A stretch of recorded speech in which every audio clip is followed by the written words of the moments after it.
Hello everybody, this is Starman, and welcome back to Let's Play Betrayal at Krondor.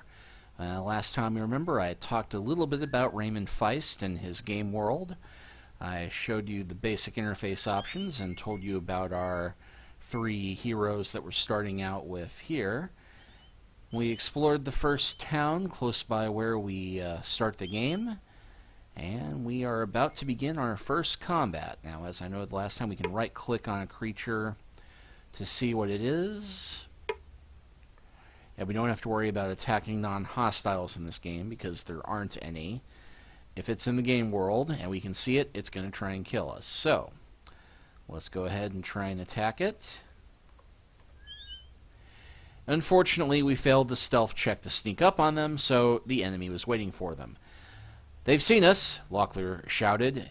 He shifted his concentration 2 places, his legs making certain of his stance and balance, and his opponents wondering how it was they had not been surprised. Immediately all such thoughts were pushed aside as the enemy swept into their ranks. Okay, now Owyn, and other magicians for that matter, cannot cast spells when somebody is right next to them because the concentration need to cast spells in this reality is such that your mage can't really focus on casting a spell when somebody is standing in his face trying to swing a sword at him. So we cannot use our magic icon here, but we do have other options for... We've got fighting defensively. We've got the run option. Actually, I think right-clicking should explain all this. Left-clicking on this button causes the entire party to attempt a strategic retreat. Left-clicking on this button allows the current character to defend for 1 turn. Left-clicking on this button allows the current character to expect 1 enemy. You can also rest for a turn. And then this turns on the auto-combat, which may not always be the best option. You can also click on your character's portrait to use items in their inventory, which can be helpful if you need to heal all of a sudden. And it does give us a rough guess as to how much damage we can do and the accuracy with which we can hit a target. Now, a thing about Goraf is that being stronger, he does do more damage, but he's not as good a swordsman as Locklear, so his hits are a bit less inaccurate. So he's got about a 50-50 shot being able to hit anybody, and he misses. Alright, now our 2 enemies are engaged with our swordsman, so now Owyn can safely do some magic. Now at this point, Owyn, being a mediocre magician who hasn't had much chance to study, does not have much in the way of spells. And we actually have 4 different areas that we can use for spells in this area. And Owyn only has 3 spells at the moment that we can use in combat. One of them, Invitation, allows you to pull an enemy closer to you, which really doesn't help all that often because generally you want to keep them away from you as a spellcaster. We have Despair Thy Eyes, which is a simple debuff spell that blinds the target for a short time, in this case 1 round. And then we have the Gift of Sung, which allows the caster to transfer their health and stamina to an ally, which again can be useful if your sword fighter is about to go down, but is not so helpful if the enemies are targeting your spellcaster because your health and stamina get drained by the spells you're casting. So all we can really do with Owyn's spellcasting for the most part in these early fights is keep casting Despair Thy Eyes on an enemy target and making them unable to fight back.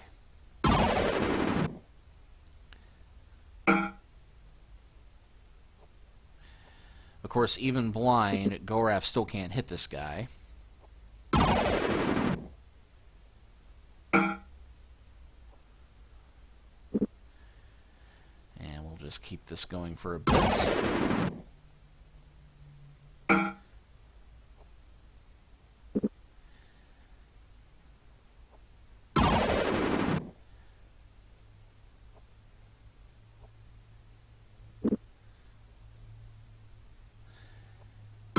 I could just send Owyn in to swing his staff around, but he's...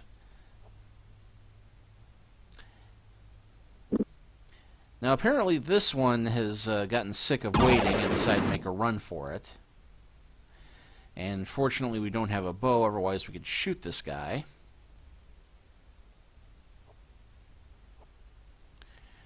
But thankfully we can use our magic to keep this one in place, while Locklear finishes him off.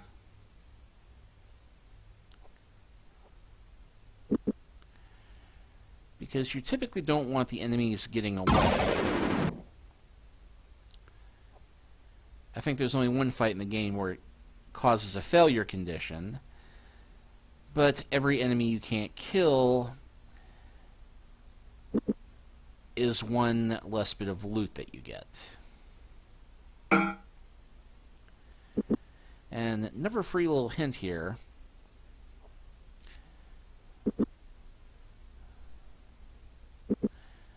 You can have your characters rest in a combat situation and use that to recover health they ordinarily wouldn't be able to without taking an honest break, which can help you save some time later on.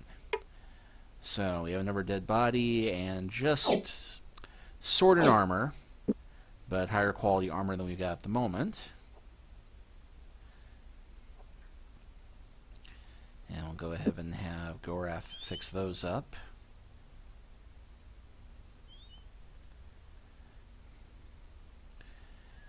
And looks like there's a little house here. The building creaked in a way that made Locklear nervous. "You stay out here," he told Goraf. "Something doesn't feel right about this place, and I'm going to have a look around." Well, when he returned a minute later, he had a grim look on his face. "What did you find?" "There's an open chest lying on an empty work table. It looked as though it had been rigged with systems of tripwires and flints. The contents were no doubt explosive. Somebody's been up to no good, and it's best we leave before they get back." So yes, somebody around here is booby-trapping treasure chests. And hey, there's a treasure chest, but thankfully this one will not be booby-trapped. But just to make sure... Yeah, we can actually right-click on chest. "It's a chest," Owyn said. "It appears to have a special look on it." Because Owyn's other spells at the moment, we have Scent of Serrig, Serrig being the Medkemian god of magic, and this one, Caster can sense trap chests. But we do not need on this one because this particular chest is not a booby trap chest. It's another special type of chest. Rough in its construction and banded with iron, the Moredhel box would be impossible to open without solving its word lock, and judging by the marks on the face of the chest, others had learned that lesson after much difficulty. So yes, this is a Moredhel puzzle box. Goraf scanned the runes embossed on the Moredhel clue plate. Its text their only hope of opening the difficult word lock. And yes, since Goraf can read the Moredhel language, he can understand what this says. And this is one of the better bits of the game. It has absolutely no bearing on Feist's game world. The Moredhel there are not exactly in the habit of leaving locks with puzzles upon them. But we have a riddle here. "In all the world none can compare to this tiny weaver, his deadly cloth so silky and fair." Well, doesn't take Sherlock Holmes to figure out that one. Tiny weaver can be deadly, and being able to flip the letters around does help, but Spidey, close. Spider. And inside the chest we find a shell. Shades of blue and alabaster chased one another around the surface of the spiral shell, winding tighter and tighter until the colors became an indistinguishable blur towards the center. While such shells were not entirely unique, they were sometimes collected and sold by poor peasants. So, it's treasure. And we got some coin, more lockpicks, and another set of armor. So yes, we will find these treasure chests scattered about the land, where there are Moredhel about who want to keep their treasures or messages hidden. Of course, they have other means of keeping messages hidden. And it is starting to get dark, so we'll go ahead and camp here. Even though we're at, well, not quite full health, but hardly poor health.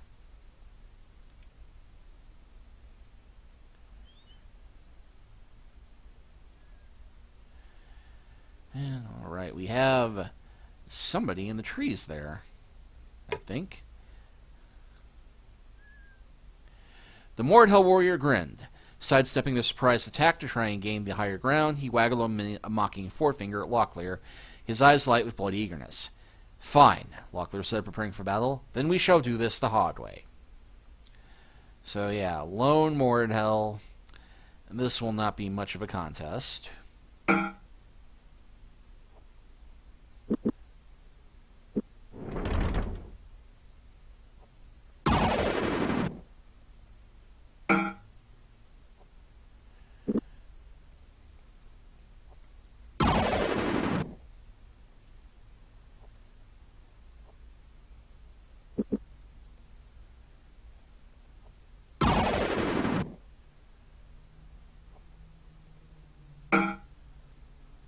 And we'll just go ahead and let Owyn take his chances.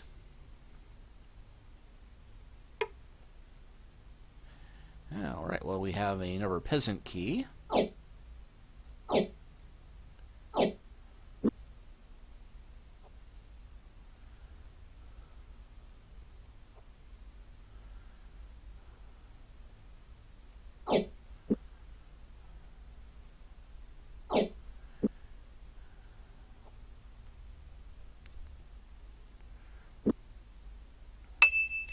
And hey, Goraf's weapon craft ability has increased. Alright, there's a little side path here, which leads to a little house. The face of the door was covered with a pattern, a strange semicircle formed of oily black smudges that joined at the iron door latch. On closer examination, it seemed the smudges were actually fingerprints of some kind. "I really should have that cleaned, I suppose." Locklear jerked upright at the sound of the gruff voice. Patting from around the corner of the house, a balding man stopped next to Goraf and held up a palm stained with black ink.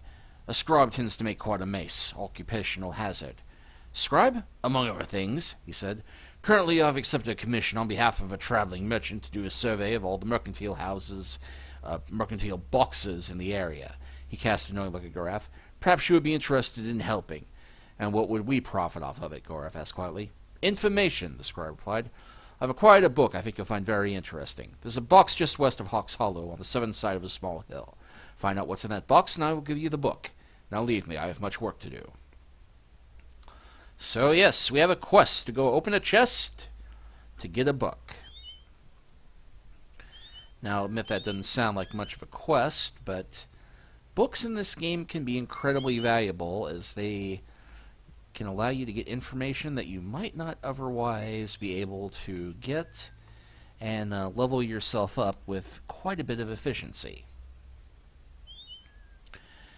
Now we're going to switch to map mode here because you'll note while the path here is pretty straightforward, there are quite a lot of spaces to our north and south that might bear exploration because, as has been noted before, not everything helpful is always found just off the road. But I think we're fast approaching nightfall.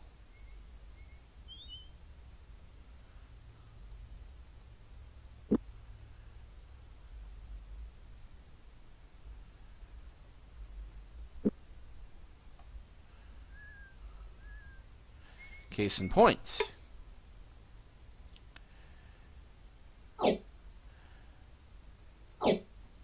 Well, it's not much as far as treasure halls go, but a torch and a bag of healing is nothing to sneeze at. Of course, the downside is that you can also wind up running into ambushes and traps. And there isn't actually anything in this particular valley, but always good to check. Now there's a dead body we didn't make, so that's kind of a warning sign right there. Especially because this guy has 12 gold, a decent sword, and let's check the rations. They're in good condition. So this guy did not die all that long ago. But the gold indicates that he was not robbed, which means that there's something up here. Preoccupation had dulled his senses. Aware as if somebody had thrown water over him during a pleasant dream, Should be during a pleasant dream. Locklear grabbed Owyn's shoulder. Don't move. There's something not right, very not right about the ground before us. And thus we have discovered our first magical trap. Yes, we'll run across several of these in the game, these magical traps that are set up that are meant to make it difficult for us to progress. Thankfully, this one is pretty easy. Even with the presence, sudden presence of a Moredhel magician, you can tell that because he's wearing a yellow cloak instead of a blue one. Helpful how they have that. Now, normally we might have to fight past him as part of the trap, but thankfully he's standing in a very advantageous place for us. And even though Inventation is the most useless spell in the game, it is incredibly useful in this one instance.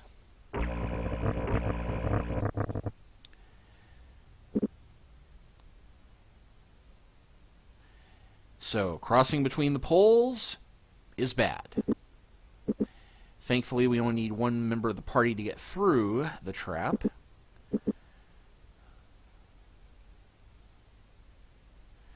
The battle was won. And that leaves us with a very nice Moredhel brooch. And Moredhel Lamprey is a universal weapon. The Moredhel Lamprey was poor. In perfect balance, wedded to the weapon's unwieldy weight, made it classically difficult to control in close quarters, and challenging for the shorter-limbed kingdom soldiers to use. But Gorath will actually have a bonus, albeit a slight one, to trying to use it. And it's a minor point in the game that only comes up in relation to Gorath, but there is a slight percentage difference between using armor and weapons that are meant for a particular race other than your own. Mind you, it's still best to try and get the elven-made bows if you're human, because, well, elven bows are just that awesome. So we'll repair that. And actually got the 96% sword to Locklear. And give him that better armor.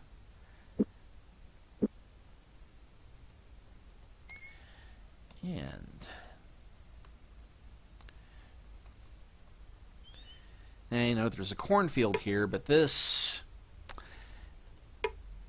not much you can do with that. It's just there for the sake of flavor. Not actual flavor, just there. But note there's a house around the corner here and another valley that way. We'll go ahead and check the house out first.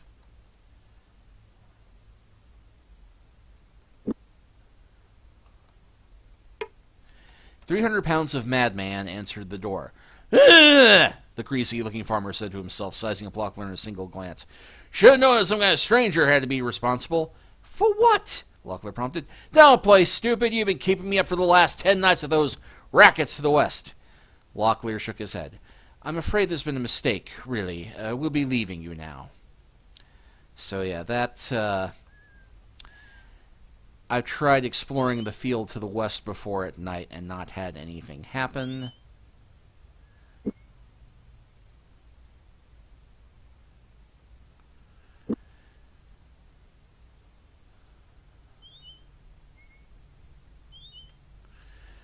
And it is getting dark, and Owyn needs some healing, so we'll go ahead and... And this is why we go off-road, because there is a chest. And this one turns out to be another Moredhel one. Let's see. Silently he stalks me, running as I run, creeping as I creep, dressed in black. He disappears at night, only to return with the sun. Well, the poetry is not that great translated in human, but the meaning is clear. I have a little shadow.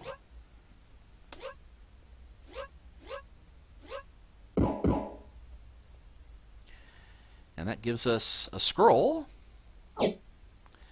some healing restoratives, another torch, and a note. And let's go and read the note. The Six have advised us, the field commander, that Gorath of the Ardennes has now moved south. He may be accompanied by a seigneur of the Krondorian court. Be careful to monitor his activities and take measures where appropriate.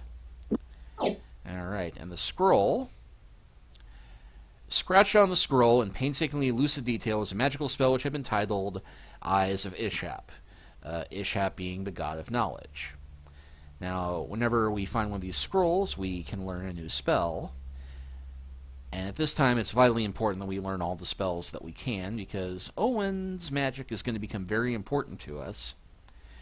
And Eyes of Ishap is going to be a very useful spell to us early on. Although he could have wished for better circumstances under which to study it, Owyn broke the scroll's wax seal and began to read. After an hour's laboring with the difficult language, he was able to commit the incantation to memory.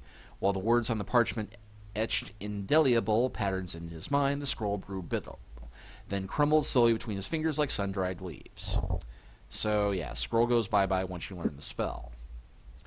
But what Eyes of Ishap does, Ishap being the god of knowledge, is it does give us knowledge of our surroundings. And just to do full effect, I'm going to walk back out on the road here. So, now we've got Eyes of Ishap. Caster can sense vessels, and we don't mean sailing vessels.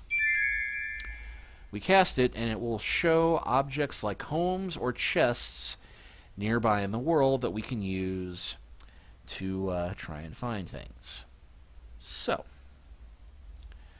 with that done, we now have a better chance of being able to find things. But can now just go a little ways off the road rather than having to fully explore every nook and cranny. And although it does tire Owyn out, it's a good idea to do this every once in a while. And yeah, there's that house again, but you know, I get the feeling might be something close by. Now that's campfire.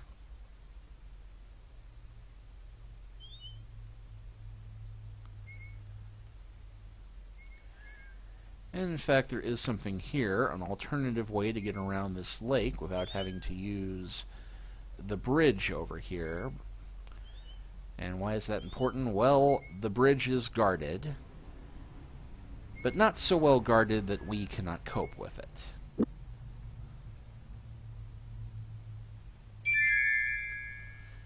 And it looks like, well, hell, there might be another chest to the west.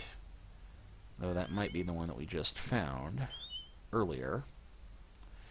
But it looks like it's further west than the one that we had. Indeed, it is a different one. Huh, missed that one from the trees earlier. And looks like another wordlock chest. He gets short when he gets old. He goes out and then it gets cold. Well, you can kind of start to guess at things looking at the letters, but I do happen to know this one. Candle.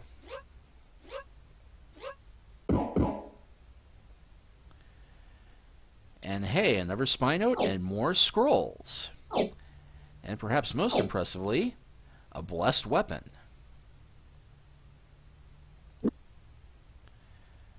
So that is definitely something to gain Gorath.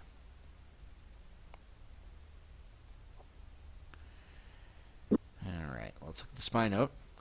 Nighthawks should be advised that the magical traps sent earlier are of an inferior grade and are often unreliable. We have staked out 2 sections of Kingdom Roads to the south of Zun and west of Tyr-Sog to test a new design engineered by the Six. Well, we're west of Tyr-Sog now, so we ran to 1, and south of Zun, that means that there's another. We'll leave that behind. Now the scrolls, Flamecast, and Stardusk. These will also be useful to us, because what these spell do, Stardusk, and it looks like we are at a perfect chance to test this one.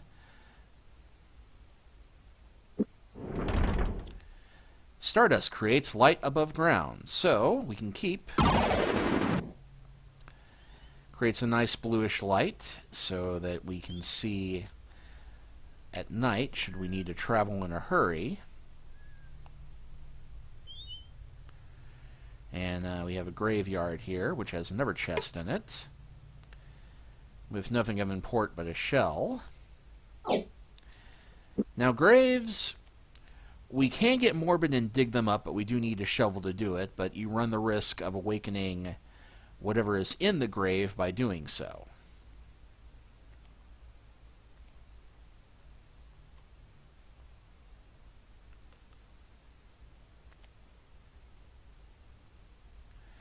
And just like that, the spell's out just as we get to the next town, which is Tyr-Sog. And we'll go ahead and rest until day, because I don't remember if there's an inn here or not. There is, however, a store. Unfortunately, the store will not sell anything, or let us sell our weapons. A woman was on her way out. "I really can't stop to talk," she said, while tying an apron around her waist. "My husband Ethan's just taken off on a number of his scavenging trips to the Three Hillmen, and I need to watch the place for him. He's always coming back with heaping armfuls of stuff that people have lost or just dropped places. Come by sometime."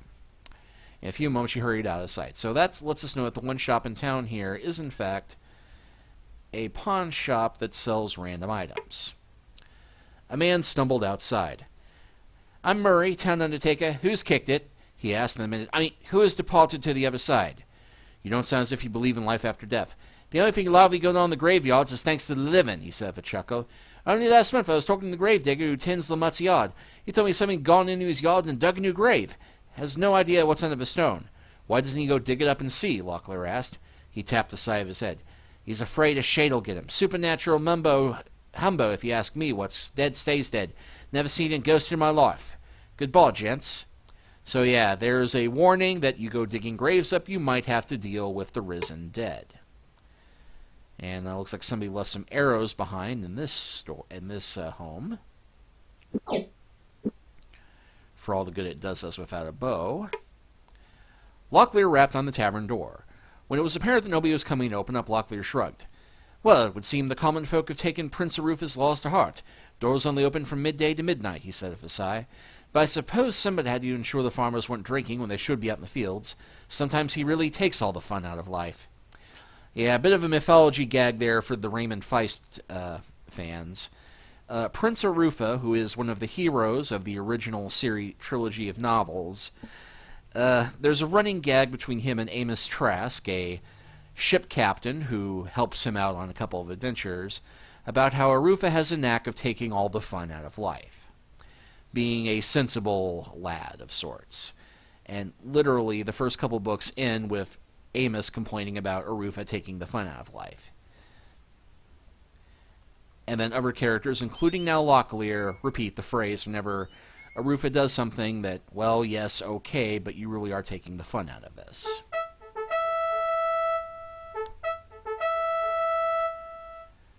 A horn sounded in the Inclindel, Inclindel being the pass that we're going through.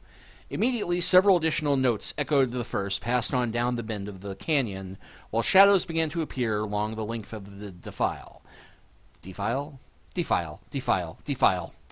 Rising up from behind rocks and out ditches, a dozen scarabmen responded to the call to arms. Appearing at the mouth of a previously unnoticed cave, a 40-ish-looking gentleman lumbered down from his hiding, and seeing that his guards weren't needed, he whistled for their dismissal. "Well, I didn't expect you to be back this way so soon, Signor. I actually wondered if you were going to make it any place at all, cut up like you were." "Where's your company, Lieutenant Finn? Why aren't they standing guard on this pass?"